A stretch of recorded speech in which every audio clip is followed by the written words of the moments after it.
Welcome to Followed by Mercy with Austin Gardner. This is where we talk about God's grace and mercy that meets us and follows us even in our lowest moments and lifts us to hope again. No matter what's been broken, His love still heals. So let's move from pain to praise together, because surely goodness and mercy does follow me and pursue me all the days of my life. I'm excited to invite you to listen to everything today. I really believe it is going to be a blessing to you. I've had comments made about our other podcasts that I've done with Stephen. So, Stephen, you're here to introduce Haley to us and to tell us what are we talking about?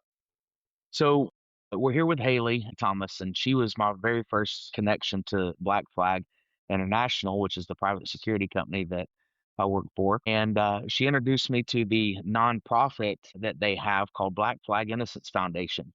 Mhm. And when she started explaining to us the mission and the purpose, why we exist, it's one of those missions that if you care anything about innocent children, you have to be able to get involved. And so I was very fortunate to have that opportunity to not only meet her and be involved with the private security company, but then found a new purpose and passion for Black Flag Innocence Foundation. Haley is the backbone of our organization, both on the private security sector and in the nonprofit.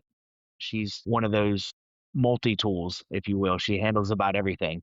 And so Haley, I'm going to let her tell her story, but she served in the Navy, did a really cool job in the Navy. She wasn't stuck on a boat or anything like that. She got to play with dogs. I think my brother would beg to differ. They are not boats. Okay, ships. There you go.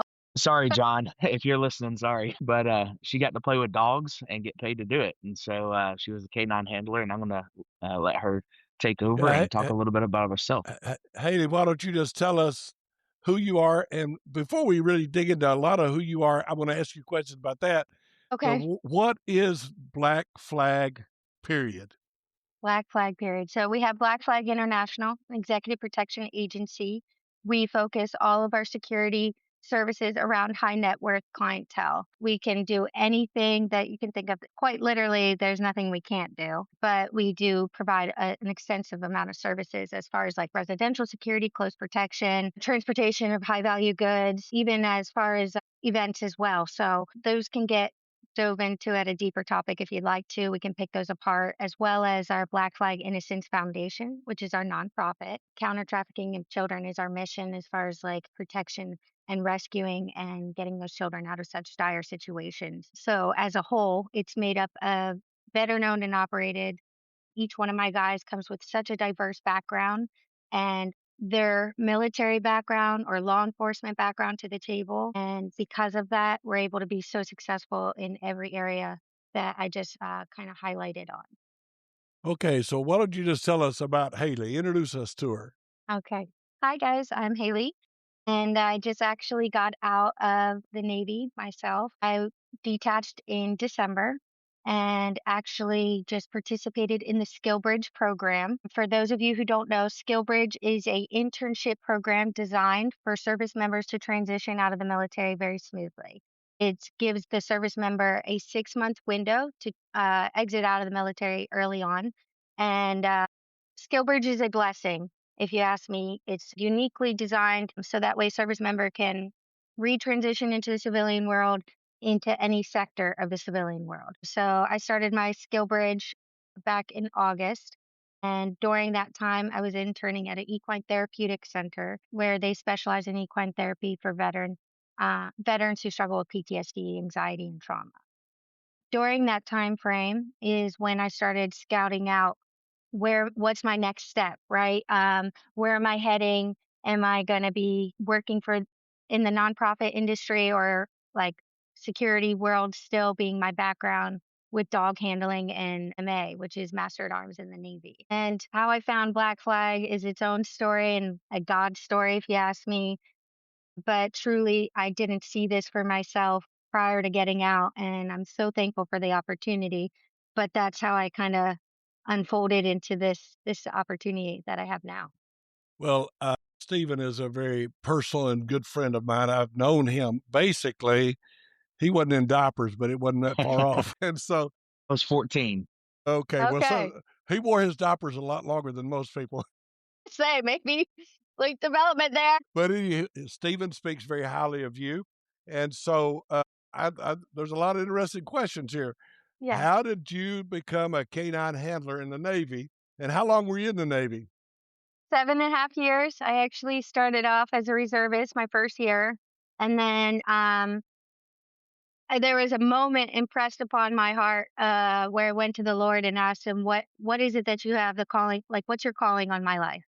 And I fell on my face. I spent a significant amount of time praying and fasting over this. And it was brought to my mind that K9 was the only option for me. Wow. And so I went to my career counselor. I told him what it is I'm going to do. And they told me, Thomas, you're crazy. You can't be job blocked, but we'll give it a go. I put in for my transfer from reserve to active. They had a window blocked out of what year groups were to be selected.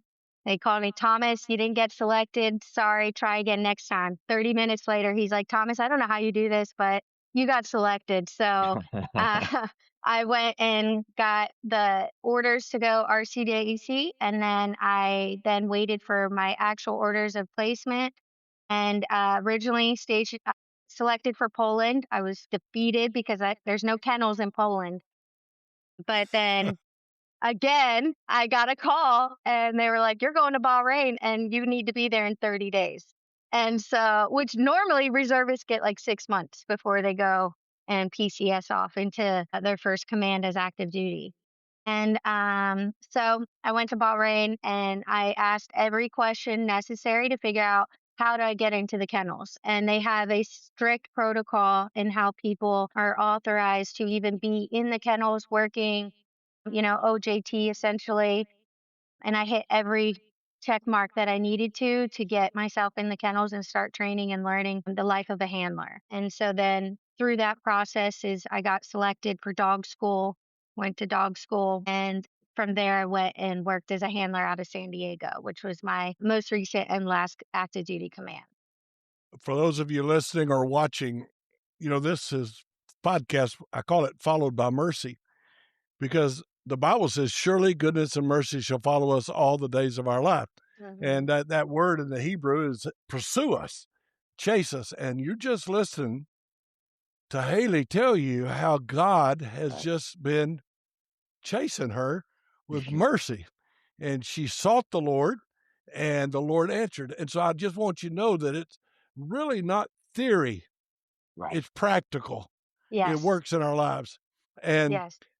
we can mess up, and we can, I don't know where you are, I don't know what's going on in your life, but I don't care where you are. Mercy and grace, surely goodness and mercy are following you. And I want you to know that. Stephen, I want you to jump in and make a comment right there about that, what I just said. We'll get back to Haley. Yeah, I mean, that's exactly what I believe God is doing in my life currently with being able to partner with Black Flag, both on the private security sector, but also with the Black Flag Innocence Foundation. Coming off of the mission field, serving 10 years in two different fields, that was my dream since the time that I got to visit Honduras as a teenager. I knew then that I wanted to be a missionary. And even from the time that I was in Peru with you during that internship, and we went to Tucumán, and Argentina was on my heart even then as a young teenager. It And has to be. You got the best steaks in the world. exactly, yeah. You can eat very clean in Argentina and for Yes, you very cheap. can. I need to go. But when we came off the field, it literally was the death of a dream for me. And of course, that has its own story. But over the past several months, God has given me a new dream, and it's just His mercy that continues to pursue me and open up these new opportunities. And for the first time in a couple of years, it's like there's a new door that God is opening for me just to be Man, involved. And He's Yeah. not done writing my story. No, he's not. And to comment on that, Stephen, I will say there was a period in my time while stationed out in Bahrain that because I was beating my drums for the Lord. Like I had witnessed God's hand so many times, like there's no way to deny who he is in my life and in my heart. And amen. um this was just after I had truly learned how to exercise the authority in Jesus Christ's name and go before him in the courts of heaven and pray and ask for certain things and command for certain things to be done. And then I had hit a wall in my own life because I had experienced a traumatic death and loss while stationed overseas. I'm sure any service member can relate to that, and being detached from family and loved ones and then someone passing away. And then I had an accident, a major accident occur where I was concussed and I hurt my back severely. And then in that transitioning of coming back from the emergency leave that by the grace of God, I got authorized to go on for the funeral. I had contracted COVID and they put me up in a hotel for 17 days. And so I was limb due, partnered with COVID. And, at that time, they'd separate us off.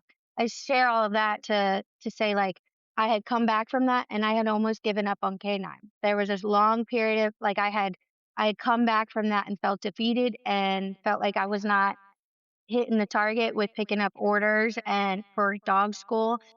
And I think the Lord saw that as well in my heart. And he sent someone out that sought me out and said, Thomas, we saw the work you did. Your name's all throughout the books. We know you were in the kennels. Like, we want to give you dog school.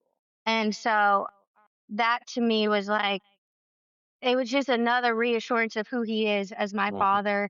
And like that prayer that I had prayed 2 years prior in going canine. It was a long haul. It wasn't an overnight absolute answering, but even still is like that period that you had probably felt prior to meeting me in Black Flag Innocence Foundation coming to light, but where you're like, I thought this was the mission. I thought this was the purpose on my life. And so he is a faithful, I was just reading how faithful he is in delivering the promises he has for us. And so this morning, so it's just funny how it's all coming full circle. I want to say this to all of you listening.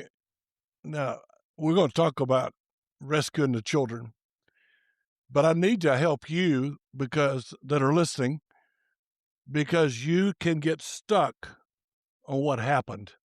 And the devil wants nothing more than for you to get stuck in the past. It's way behind you already. Mhm. Yes, you messed up. Yes, things didn't work out your way. Yes, something happened, an accident happened. But he is I am. God is I am. Yahweh, I am. And Mhm. so he's not I was, and he's not stuck in the past. He's not stuck in the past, and you shouldn't be stuck in the past. And I'm enjoyed hearing Haley's story and Mhm. Stephen's story, because they're not stuck in the past. And so if you're listening and you're kind of stuck in the past, I really want to ask you to think about that. Don't put down a tent and camp at what happened to you, or I what, want to or not only what happened to you, maybe where you messed up, because right. we love to beat ourselves up. Go ahead, Stephen. I want to add to that. Over the past 2 years, when we got back from the mission field, I tried to open my own doors as well. I tried to start my own nonprofit. We did some good things, but it seemed like every time we had a new opportunity to expand and grow, that door was shut. And so that time period of self-defeated and just kind of wanting to throw in the towel, those came multiple times. And I look back now and I understand what God was doing in my life on a personal level. I had some lessons that I had to learn. Mhm. I had some wilderness time to go through Some before refining. he right. And so, now our family is thriving. My marriage is thriving. We're doing everything that we can to please the Lord in what we do on a daily basis. Excuse me. And so I believe it does take some of those wilderness days. We try to make things happen in our own power, and it never works out. When we eventually put ourselves to the side and just say, Lord, I don't know what you want from me, but I'm your vessel. That's when he starts opening the doors for us to be able to walk through, and they stay open. They remain open. I can tell Haley's wanting to say something. Then I got some questions. No, I appreciate that you allowed yourself to self reflect like that and see how, like, when you give him the absolute permission to operate as your leader, as your father, as your parent, and refine those areas and completely surrender yourself. that's when he's able to be God in your life, to be the big, powerful God that can open doors, that can speak your name before you've ever entered a room, and he creates opportunity. But we just have to release that and surrender that to him to do so. Amen. Okay, we'll ask a few more questions in Yes. today's podcast, and then we'll break for another one. But Haley, how did you go from maybe I want to know this. What's it like on a day-to-day basis being a dog handler? It's fun. Honestly, I'm gonna tell you, it is the best job in the Navy. We get to play with all kinds of dogs all day long, and the community is close knit, and everyone there is their own special breed of person. I was blessed to have worked alongside some phenomenal handlers and trainers during my time. Day to day, like that dog is your partner. And so you establish a routine with you and the dog, and you have your primary objectives to hit as far as like checking in with the command and chain of command and arming up, going to guard mount, those essentials, right? But you establish a routine for the dog and for you. You're also hitting primary objectives established by the Navy, like as far as like where the dog team should be at to be certified and fully operational. So you have certain training requirements to meet, and you build out your day-to-day plan based around those training requirements. And if you're super good about managing your time and working with the other handlers, like you can have some fun and get some cool training in. Often it just felt like, and a lot of people gave us, talk back as like K9 just has fun, like they're not, but we're actually like hitting several objectives. We're out there training. We're responding to multiple commands at any point in time. We could be dispatched to any call within 9 different installations in the local area of San Diego. So we were busy all the time. Operations was number one. So it definitely was fun. High drive. I love the adrenaline rush and just the journey of partnering with a new dog and becoming one with that dog there's nothing like Well, it. I still miss I my dog. I think some young person listening right now is thinking, "Boy, I like that." And so, how about turning Navy dog recruiter right quick? What would I do? What would I do if I was 17 or 18? I guess that's the age. And I wanted to do something that I'm hearing your story and I'm like, wow, I want that. Yeah. Yeah. What do I do? So you're gonna find your local Navy recruiter. I think you got to start shaping up now as far as physical readiness. Being K9, you are cream of the crop, and every little statistic and stat about you is gonna come into play as far as like your competitiveness. They are cracking down as far as like having a service member join, enlist, be rated as an MA again, short for Master at Arms, Navy lingo, and you go through your academy, you get stationed. You want to try to aim for, if you have any pool, to get into your first command that has a kennel. So that way you can go and do the kennel support program. And you have to understand like you're holding down the job requirements of an MA, that they have certain requirements that you're expected to meet. And then any time you spend with the kennel is all volunteer. And so that's like you got to give your heart, blood, sweat, and tears to that to demonstrate how much it means to you to be a part of that program. And then once you make it through that and get the dog school orders, then you're shipped off to dog school and route to your next command. And it's certainly the best job in the Navy. Okay. I just have to add All that back on. right, Stephen, since you didn't handle dogs, I don't know. We won't even go there. Yeah. All right, Haley, how about this? How did you go from a Navy canine handler to working with Black Flag? So in my venture out of SkillBridge and learning how veterans transition from active duty to civilian, I was learning how to rebrand myself, how to connect. I built out my LinkedIn, got headshots done. I started anytime I met a veteran at any networking event, let's connect. And I had been hitting the keyboard every day, every week, and pushing out resumes and such. I was getting nowhere. Indeed, LinkedIn, I was having a hard time finding solidified job offers. And I told the Lord I had just gotten an apartment, with the active duty pay coming to an end soon, knowing like that guaranteed pay was coming to an end. I was building up. I was getting frustrated. Lord, where do you want me to go? I'm not seeing the path. I'm not seeing the calling. And I was also during a 6 month fast of no social media and no drinking. Not that I'm a heavy drinker by any means, but I just wanted my mind clean and clear and less busy. So, I was trying to give him room to be God in my life during this period of transition. One day I was at the gym and I was doing my standard protocol of lifting and working on what's in the head and processing, meditating. And I was doing some hangs, had my eyes closed. I opened my eyes and there's this young, beautiful woman standing in front of me, bright eyed and bushy tail. And she's just like, now she has a Southern accent. You commented on my accent. This woman, Southern accent. And she was like, I just have to tell you, like, you are killing it. Like, keep doing what you're doing. Like, your physique is in shape and da da da da. And I was just so taken back by this encounter that she came across the gym. I don't know you. And I hear her accent. I'm like, thank you for one. If you knew how hard it was for me to get in here today mentally, I was struggling being postpartum, trying to get back into the physical shape I was pre baby. So it was just really great to have that female validation.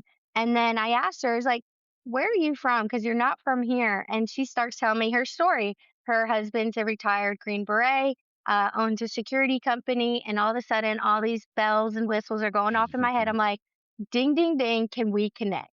And I was like, absolutely. I need to connect with you and your husband. I want to send you my LinkedIn profile. I'd love to send him my resume. And where I was heading with that in my mind, he's got a security company. I have a security clearance and a security background. I can translate for you. Let me do the administrative role. You go do the man's job, and I'll hold down the front. And I did that. I connected with him. I pitched it to him, and he was like, we have a role. We need space, have a need for that kind of role within our company. Let's come in and do an interview. And we did. And it turned into like what should have been like maybe 30 minutes to 4 hours of just talking and finding out how much we all share in common. I was just like, quickly I realized God had removed some key individuals in my life that were in alignment with my belief system and or just were good for where I was heading.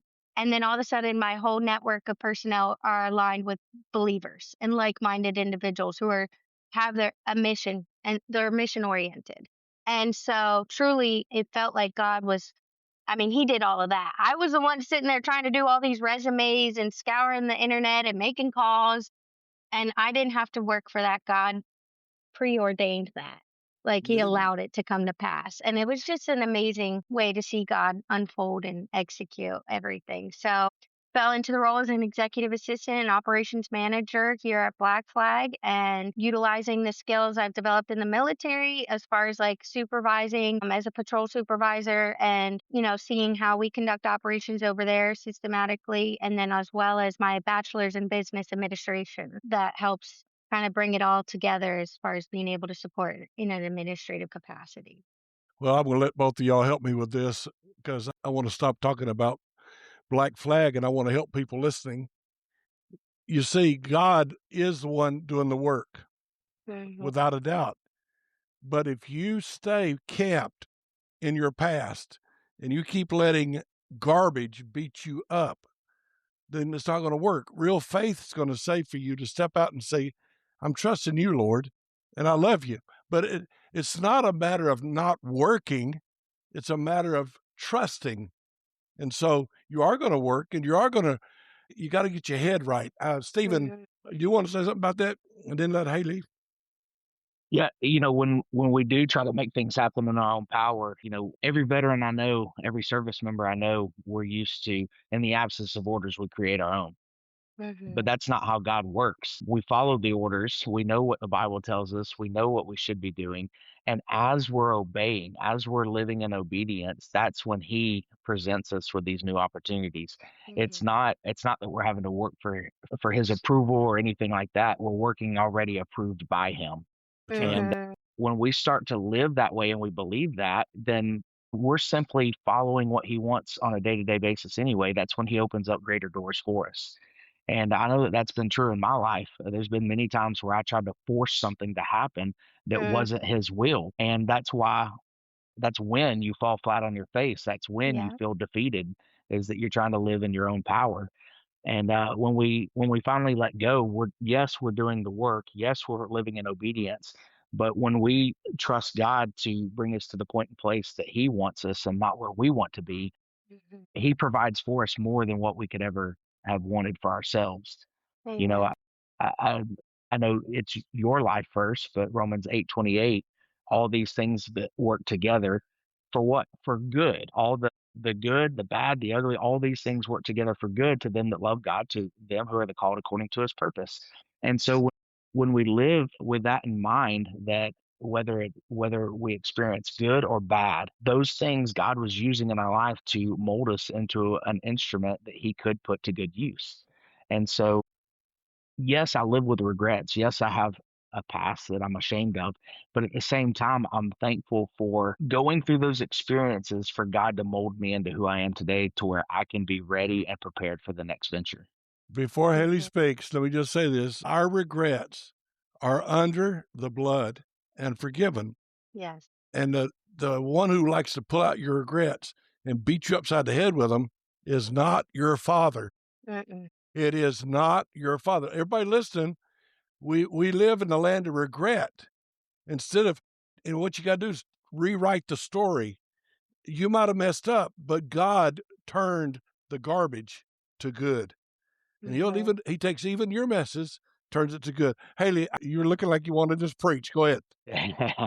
I just I can sympathize with the feeling of shame, honestly, because there are decisions that the Lord has brought back to light for me where I grieved over those decisions, and I felt the weight of how that impacted him when I was in those motions of sin. But then once I surrendered it, once I grieved it, once I, you know, put it all at his feet, I can tell you I carry no shame anymore and how freeing it is. And I can see how he does get the glory out of it because there are moments I've had encounters with people that were heading down that exact path. But because I could see from the perspective with the spiritual mindset, spiritual eyes, spiritual ears, spiritual tongue to speak, to receive, I was able to move in on that moment and speak to them from a place of like, understanding, no judgment, but let me tell you about my testimony, and let me help you, like, and or just be there present with you in this moment and offer that support. And I can tell you, Stephen, personally, I love you. We've got our friendship that I don't want that for you, like to carry any more regret or shame. In fact, that's where he gets the glory, is when you surrender all of that to him. He's already handled it at the cross. It's done. It's finished. Right. And we can come into agreement over that. And so there's no reason to be ashamed or regret. He's going to get the victory out of those choices that you made. And He, or better said, he's already getting the victory. How about that? yes, But yes, amen. I want to talk to the listener right now because we're talking to people that I'm not saying everything's always gone right, but we don't live in the past anymore. But I want to tell you what you need to do today. See, you have to pull up the tent stakes and move out of your past and get a hold of the I am, the God of today. He is not, he'll never bring up your past. He'll never bring up your sin. He's taken all of that away. It's all cleaned up, and you're letting the past beat you up. But you are followed by mercy. You do not have to live in the past. You don't have to live there. You find purpose. And you got to live till you die. So live trusting God Amen. and then moving on. Well, I want to change one more question, and we're going to take a break from today's podcast. But I want to ask you, Haley, how you go from dogs to protecting children, and your changed careers. I'm glad the Lord opened the door for you to get a new career, but you're into protecting children. And Stephen, you and I've been talking about that. So both of you kind of help us see how you got there, so the Mhm. listener might go from I don't even know what you're talking about to I want to help the children. Yeah. So first and foremost, I'm a single mama. I have my firstborn son, who's 2 years old now, and it is was the driving reason as to why I chose to separate from the military. I could not reasonably argue with myself to remain a deployable asset as a single mother. My son does have chronic health issues, being that asthma, and he's already been hospitalized in the ICU over 5 times now, fighting for his Mm. little life, early as 6 months. Um, I will say my journey in motherhood has been every layer of it. It's been even like a slow awakening to the realities of the world. And I will also add to that I am a single mother. I've gone against the design of God's plans for how families are constructed, right? Becoming a mother was my a very humbling moment between the Lord and I developed a very thorough respect for his design for the family. I am now in a place and period in my life where I am waiting on the Lord for a husband if that is his will for me. With that said, as well, a man's role is to be a protector, right? And provider for the family. That is an honorable role. And I know Stephen can attest to that when his wife has been pregnant, how vulnerable she is and how much a man plays such a pivotal role in that pregnancy. And then when the child comes, how innocent this little bundle of joy, blessing from the Lord is, and how the provider and the protector come home to uphold that roof and ensure the evils of the world remain outside, right? So you have that full picture. It's just me. It's just me at home doing the providing, the protecting, and all of the provision over my child and I.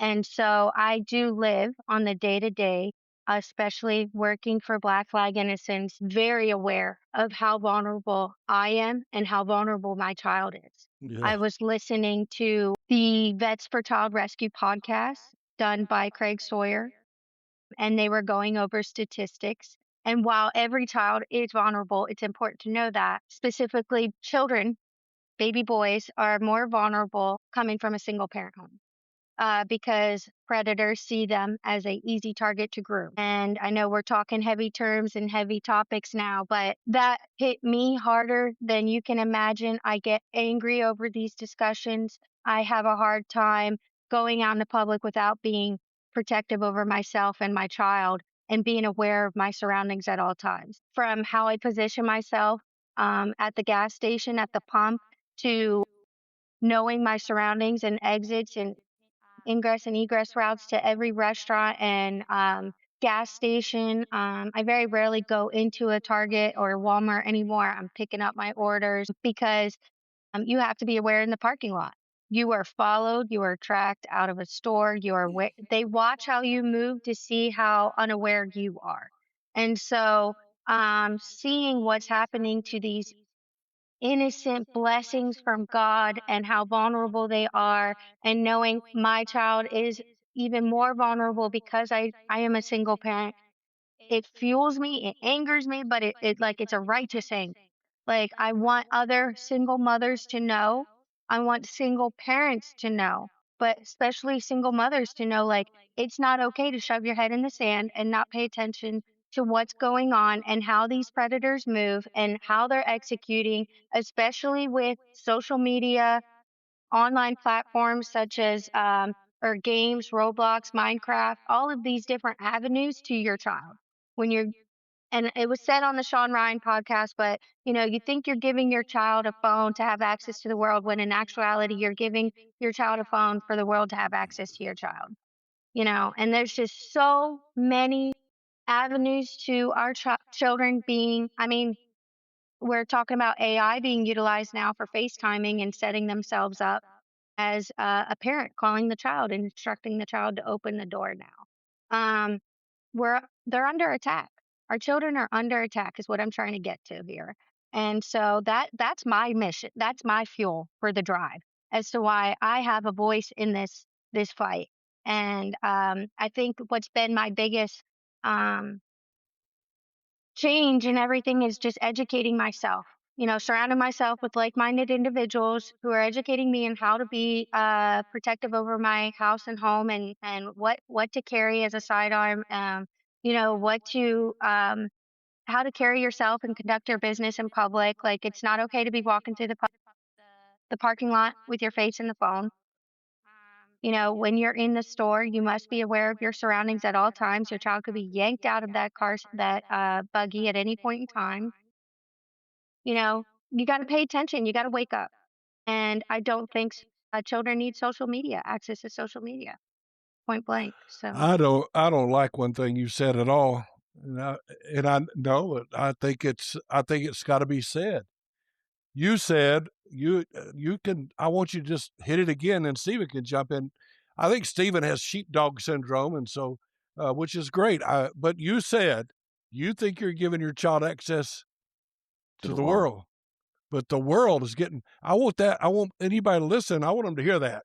So I'm going to ask you to say that again. yeah, when you hand your child a phone, you think you're giving your child access to the world when in actuality, you're giving the world access to your child, right? That's terrible. Yeah, it is I don't terrible. like that. I don't like that a bit. And that's the truth of it. You don't know what that child's doing on the phone. And what makes you think as a parent, and this is like, I am not a tech hacker, anything of any sort. I am not smarter than these predators that are able to hack in on these apps Mm. and create profiles and find ways to, emulate themselves as another young child and start begin grooming these children. They are smart. So why Ugh. would you make yourself more vulnerable to these avenues to your child? Like, I just don't, I Well, can't come into agreement with giving the children a phone and or social media access. I don't like it one bit, but I think it is. Well, it's like when you're told you got cancer, you don't like it, but you need to hear it. Yeah. And so we needed to hear that. But for Stephen, you can jump in anytime on this. But let's give listeners two or three things. If if their children have phones and they're not going to take them away, you Hmm. just got to live in the real world. Yeah. We need to say, listen, Mama, I realize you're not going to take that phone away, but here's two or Hmm. three things you should do. Yeah.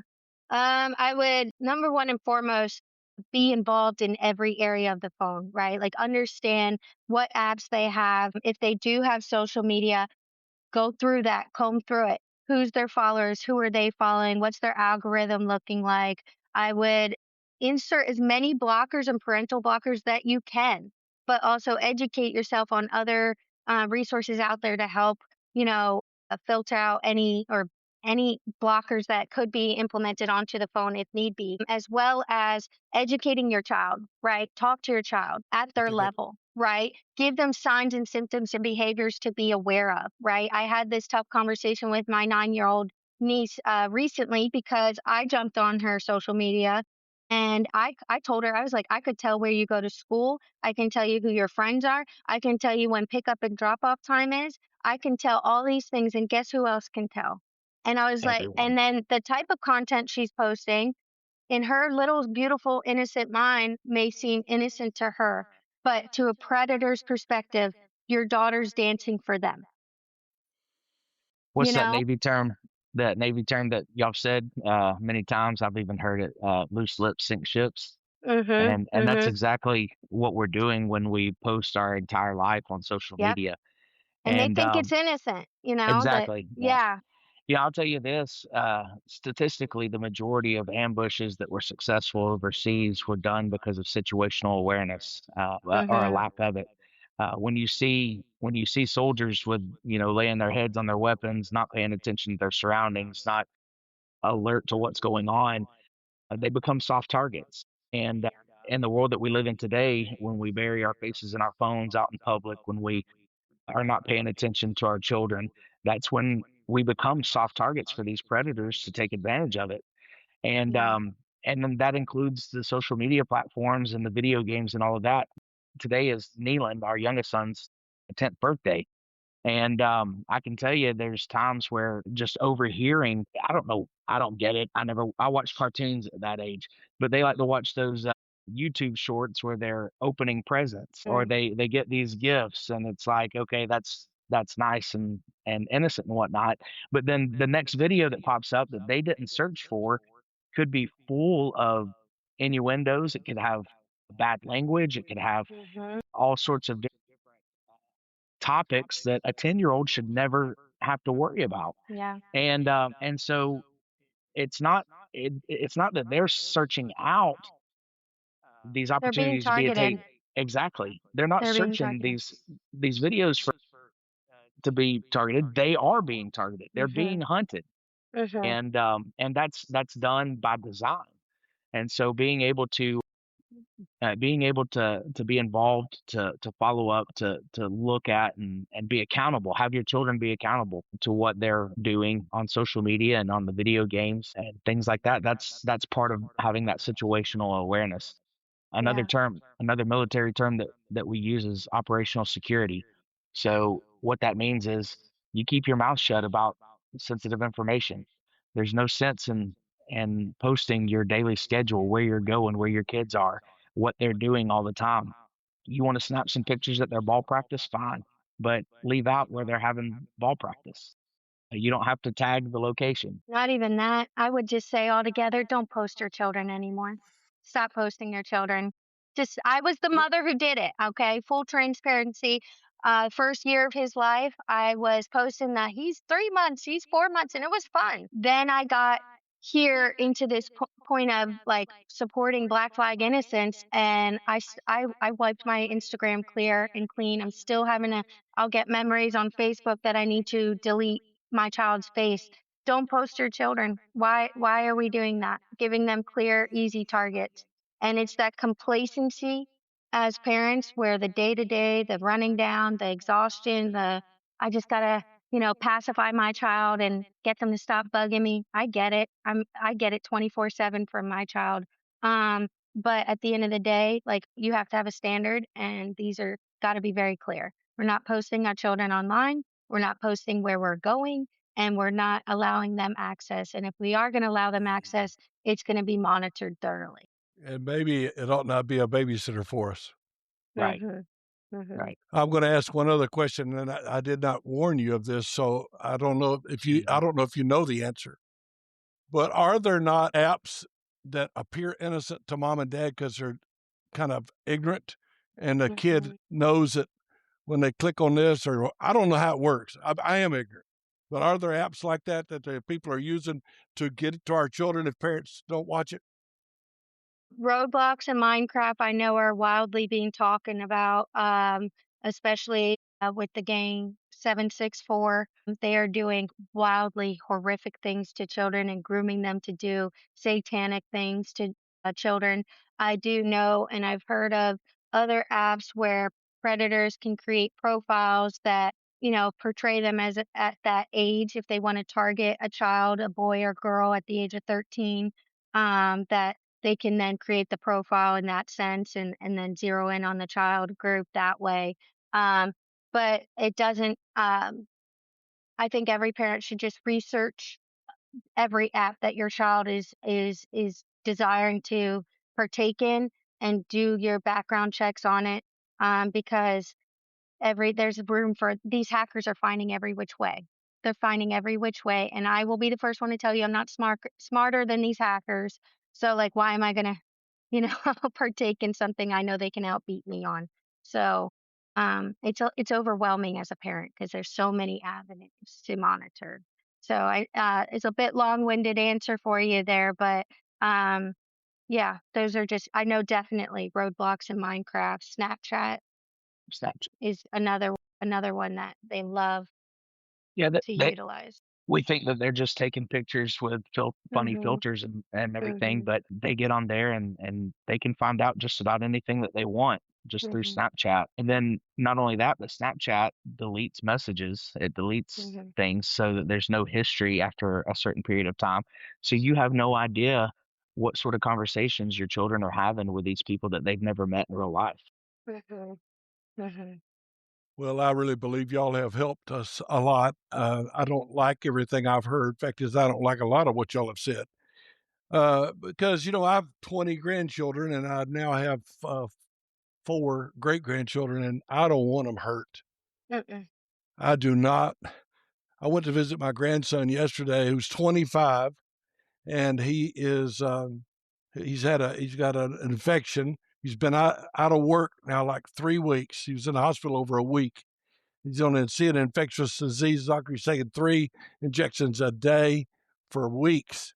to get over this, and I hurt just watching him. And so don't ignore these people. Mhm. Stephen and Haley are working in an area. We're going to talk more about it in another podcast, but they're working in an area that's it's not nice. Mm-mm. It's not pretty. And here's the horrible thing: it could be our kids, and I don't like that. I'll let both of you take a minute or so, and let's close this one down, and we'll start up another one. Thank Steve, you. go ahead. Haley, go ahead. I just want to say thank you guys. And, this has been a blessing to have the opportunity to speak out on this. I do have the unique perspective as a single parent to be driven by this like mission, to be so self-aware. It's okay to accept, like, I didn't know, but now it doesn't matter when you wake up to it, like, just start educating yourself. And if I can do it and I get it done day in and day out, you can too. While ignorance can be a temporary excuse, at this point, it's no longer an No excuse. longer an excuse. Now, Yep. now you'll make a conscious decision on how you're gonna conduct yourself and allow your Mhm. children to conduct themselves with access to social media and video Mhm. games.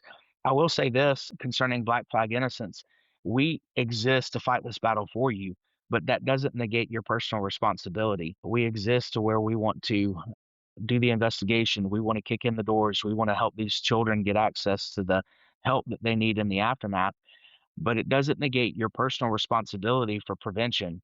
Just like your grandson going through that and with his illness right now, he's having to take, I'm sure, antibiotics to fight this disease and take those injections and everything. You can start your children on a quote unquote antibiotic series right now against these things just by simply being involved and helping to monitor. Yeah, we're gonna exist to be the scalpel for surgery, and in your darkest days we can be there to help you come out of that. However, there's Mhm. some preventative things that you can do as a parent right now to make sure that they never wind up under the knife. Amen. And that is Thank you, what we Stephen. want. Okay, we'll be back tomorrow. You'll hear the follow up to this. Thank you so much for listening. Remember this: surely goodness and mercy do follow me all the days of my life. That's what David said Mm. after he'd really messed up his life, after his son Absalom's trying to kill him. But he knew this: no matter how much I mess up, my Father still loves me, and surely goodness and mercy do follow me all the days of my life. Thank you for listening. Thanks for listening to Followed by Mercy with Elsa Gardner. If today's message spoke to your heart, share it with someone who needs to know God hasn't given up on them. Remember, your pain isn't the end of your story. In Jesus, it can become praise. Thank you.